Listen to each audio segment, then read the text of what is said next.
Olá! No episódio de hoje, a gente vai conversar sobre gestão com o Denis Misny, que é diretor executivo da Fundação Lehman. Esse aqui é um assunto tão importante para a gente conseguir avançar rumo a essa qualidade da educação que a gente tanto precisa no país. Denis, a gente realmente tem um problema de gestão no país, né? Assim, claro que a gente poderia até investir mais em educação, mas hoje a gente já investe 6% do PIB, o que não é pouco. A gente poderia ter muito mais resultados, né? Muitos mais resultados com esses 6% do PIB. Por outro lado, a gente tem muita descontinuidade, muito programa que não se sustenta, um governo é eleito e acaba destruindo tudo que o anterior fez. Assim, qual que é a tua visão em relação a isso? Assim, como que a gente consegue ter algo de mais longo prazo, né? A educação como uma política de Estado e não de governo? Acho que esse tema da gestão, ele é importante em todas as áreas, não só na educação. Mas na educação ele é particularmente relevante porque nenhuma política de educação é de curto prazo. Né? A criança vai ficar na escola 14 anos, né? Dentro agora, desde a obrigatoriedade da educação entrar aos 4, vai sair lá aos 17, 18 anos. Isso necessariamente demanda continuidade. Ele vai passar de uma rede municipal para uma rede estadual em algum momento da sua trajetória e depois talvez vá para universidades federais e assim por diante. Então, educação toma tempo, ela demanda uma continuidade e ela demanda foco, porque são muitas coisas que chamam a atenção. A educação é um dos maiores orçamentos, né? Em muitos municípios, o maior orçamento é o orçamento da educação. Então, acaba parecendo que lá cabe tudo. Cabe a discussão de ter mais merenda, ter mais o lanche, o transporte, o uniforme, etc. E pouco se discute da aprendizagem, de como é que isso está se traduzindo em impacto na aprendizagem. Então, é muito importante que a gente, como você colocou, trate a educação como política de Estado. E a primeira coisa é colocar no centro dessa política a questão da aprendizagem. Tudo deveria avançar, ter mais investimento ou menos investimento, dependendo do impacto que isso tem na aprendizagem. A segunda coisa é tratar isso como um aspecto técnico que ela tem. A gente tem pessoas muito talentosas nas redes, né, educacionais pelo Brasil. Professores, gestores educacionais, técnicos das secretarias, mas muitas vezes você tem uma contaminação política muito grande da educação, nomeação de pessoas que não têm nada a ver com o tema da educação, seja na gestão das escolas, né? Então, você conseguir profissionalizar esse processo, dar mais valor para quem tem o conhecimento do chão de como a educação funciona, isso tende a melhorar muito os resultados nessa área. Mas como que a gente faz essa profissionalização? Acho que tem alguns elementos que são importantes, né? O primeiro é ter um plano claro, né? A gente tem o plano nacional, os planos municipais de educação, mas muitas vezes eles são muito genéricos, é mais uma carta de intenções do que um plano de ação. As secretarias que têm bom resultado em educação, as secretarias de educação, as redes, elas têm um plano claro, que tem objetivos de aprendizagem, tem metas que são desdobradas para todas as escolas, metas de aprendizagem, quanto que o IDEB deveria ser, quanto que a gente pode avançar nessa rede. É isso que a gente vê em Sobral, é isso que a gente vê no estado do Ceará, no estado de Minas, São Paulo tem feito isso, Goiás, Espírito Santo, Pernambuco, tem clareza de aonde eu quero chegar. As políticas tendem a seguir esse plano. A secretaria tem que ser capaz de se comunicar bem com as redes. Às vezes não tem uma rede, tem um conjunto de escolas, porque não tem uma clareza. Então, essa comunicação entre secretaria e escolas precisa ser muito bem feita. Como? Primeiro, tendo um corpo técnico de qualidade, selecionado por critérios técnicos, a gente tem feito isso com muitos estados, Brasil afora, ajudado a selecionar os diretores regionais ou de núcleo, né, em cada lugar tem um nome, que sejam pessoas da rede, preparadas, que saibam ajudar, que a visão de currículo, formação de professores, material, avaliação, chegue a cada escola e ter um bom acompanhamento disso. E a essas escolas, não como fiscalização de estão cumprindo ou não estão cumprindo, para ajudar essa escola a saber como é que está indo a aprendizagem dos seus alunos. Por que no primeiro ano, nessa sala de aula, não está avançando tanto em alfabetização? Como é que a gente pode te ajudar a avançar mais? Então, selecionar pessoas técnicas, ter um plano claro e ter um acompanhamento constante. Parece tão óbvio, mas isso não acontece na imensa maioria dos lugares. Então, gestão não é uma palavra assim meio maluca. No fundo é isso. Onde eu quero chegar, escolher as pessoas de maneira séria, profissional e acompanhá-las, né, desenvolvê-las para que elas entreguem esse resultado, acompanhar o que está acontecendo e melhorar quando descobrir, olha, isso aqui não está indo tão bem, qual que é a nossa estratégia para que isso possa ir um pouquinho melhor. Em outras palavras, é saber alocar bem os recursos da educação, daquela pasta, né? Porque em estados e municípios é 25% dos recursos do estado e do município, saber onde colocar, né, esse recurso, alocação de recursos, saber fazer uma boa implementação com as pessoas certas, né? Mas de fato, parece super simples, mas não é o que a gente encontra na maioria das redes. Eu acho que isso está começando a ganhar força no Brasil, né? A gente tem um programa que é o Formar, que está trabalhando hoje. Ele cobre mais ou menos já 1 milhão de alunos do ensino fundamental em 24 redes no Brasil inteiro, redes estaduais, municipais, redes grandes, né? Guarulhos, enfim, Ribeirão Preto, a rede de Alagoas, Rio Grande do Norte, rede Recife, quer dizer, capitais, cidades grandes do Brasil inteiro. E o que a gente tem visto é que tem muita demanda das redes, porque eles sentem a dor.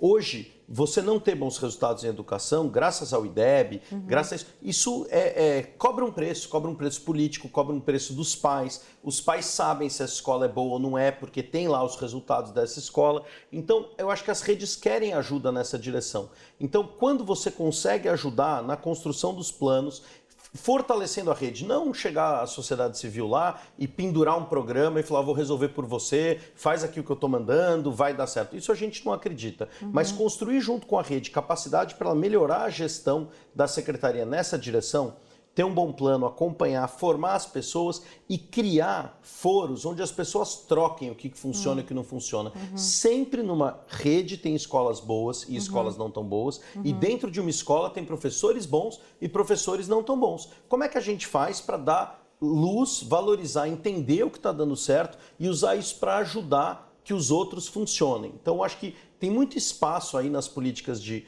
colaboração, de incentivo, de identificação do que está dando certo, para que isso possa ajudar outras escolas, outros professores a irem cada vez melhor.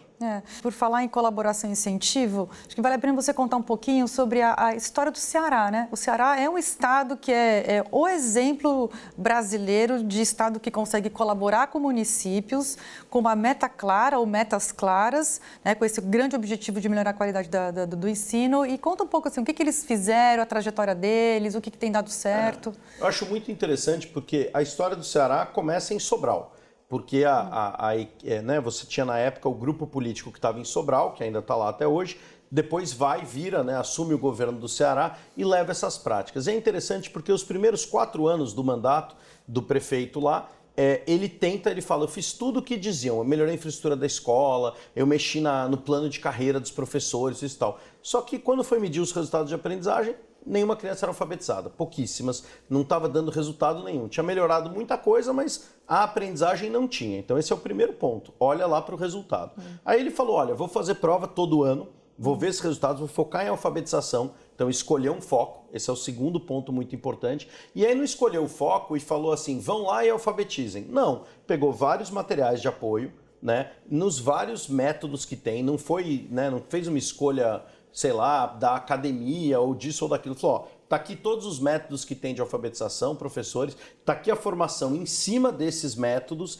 e agora vai lá e alfabetiza e eu vou medir e eu vou te dar o resultado. E isso começa a mostrar claramente quais são as escolas que estão indo bem e quais estão com mais dificuldade. E aí veio a responsabilização. Se está indo bem, é valorizada, é estimulada. Se não está indo mal, se não está indo bem, como é que eu vou ajudar mais? Mas também como é que eu vou dar uma cobradinha.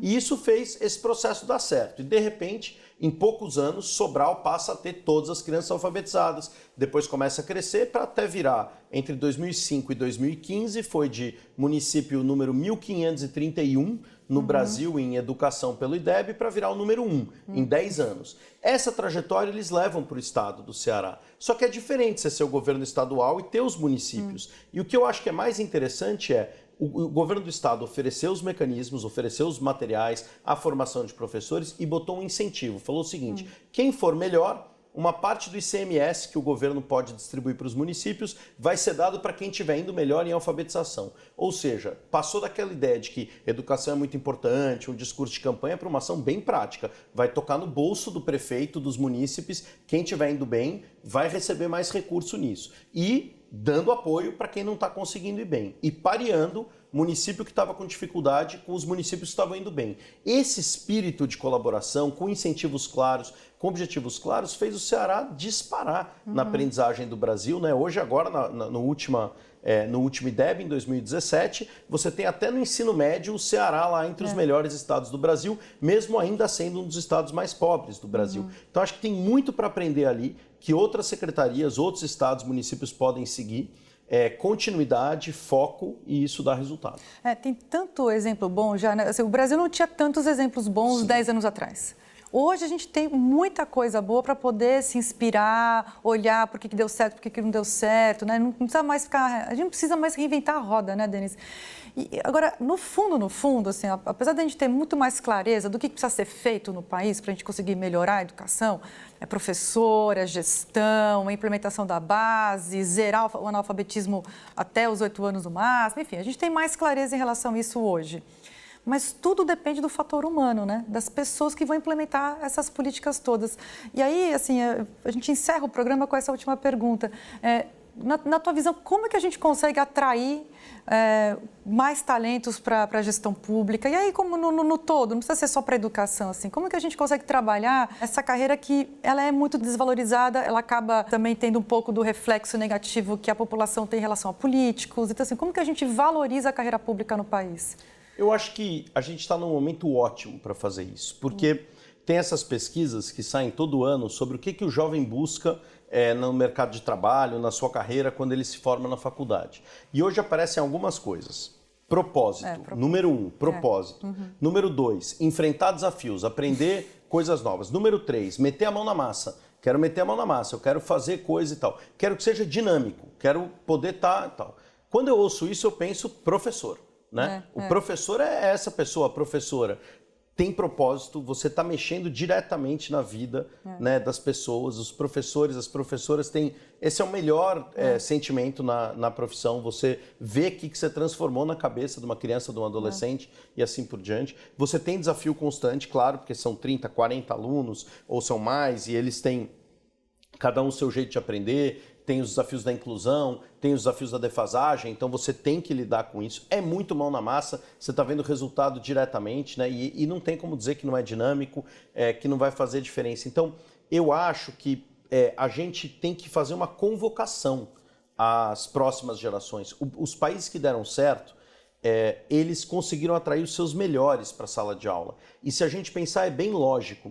Se eu colocar para educar a próxima geração, se eu não colocar os melhores da geração atual, por que vai ser melhor daqui para frente? Não tem razão de ser melhor. Então a gente precisa fazer essa convocação. Em Singapura, na Finlândia, se você não se formou entre os melhores da sua turma, você não pode querer ser professor, de tão importante que isso é. Então, eu acho que, claro que tem que mexer em carreira, claro que tem que mexer em salário, mas tem uma questão aqui de poder aproveitar essa nova geração que quer mudar o Brasil, que quer colocar a mão na massa e mostrar que trabalhar nas escolas, dirigir escolas, trabalhar na Secretaria de Educação é um espaço para isso acontecer. E as secretarias, escolas e governos fazerem processos que reconheçam isso. A gente começou a ter no Brasil seleção de secretário de educação, gente com mérito virando secretário, gente de experiência, da rede. A mesma coisa nas diretorias regionais e nas escolas, diretores de escolas. Isso é muito importante. Abrir espaço para quem é sério, comprometido e não para aquele que está comprometido com o projeto político de ajudou o vereador aqui ou o diretor ali. Isso vai ser transformador para o Brasil.